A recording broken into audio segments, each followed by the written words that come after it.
everyone, welcome to day 1 of my 30 days challenge of healing and restarting. এই সিরিজটা mainly থাকবে আমি আমার লাইফ কিভাবে আরো সুন্দর করে গুছিয়ে আনি, প্লাস আগের যে ভালো ভালো হ্যাবিটগুলো ছিল সেগুলো কিভাবে ফিরিয়ে আনি আর নিজের লাইফটাকে কিভাবে সুন্দর করে সাজাই সেটা নিয়ে। আই হোপ তোমাদের কাছে এই সিরিজটা ভালো লাগবে আর আমি ট্রাই করব খাবার হ্যাবিট সবকিছুকে এটাতে মেনটেন করার জন্য। সো আজকে যেহেতু ফ্রাইডেতে মোটামুটি অনেক কাজ থাকে, ফ্রাইডে বন্ধের দিন হলেও আমার কিন্তু একদমই বন্ধ নেই। সকালবেলা উঠে সবকিছু গুছিয়েছি। আমাদের টেবিলের পাশে কর্নারটা অনেক অগোছালো হয়েছিল, তাই আম্মুকে সবকিছু আজকে গুছিয়ে দিয়েছি। আর আজকে যেহেতু বাসায় গেস্ট আসবে তাই সুন্দর করে টেবিলটাও ডেকোর করে দিয়েছি। দেন আমি ব্রেকফাস্ট করে নিলাম, ব্রেকফাস্ট করে রেডি হয়েছি বাইরে যাওয়ার জন্য।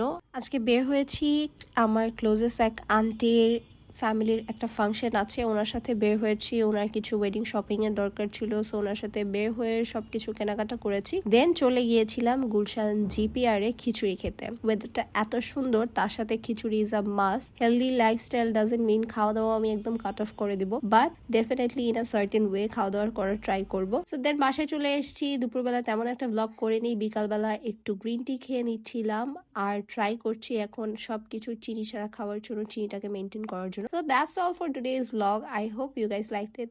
Bye bye.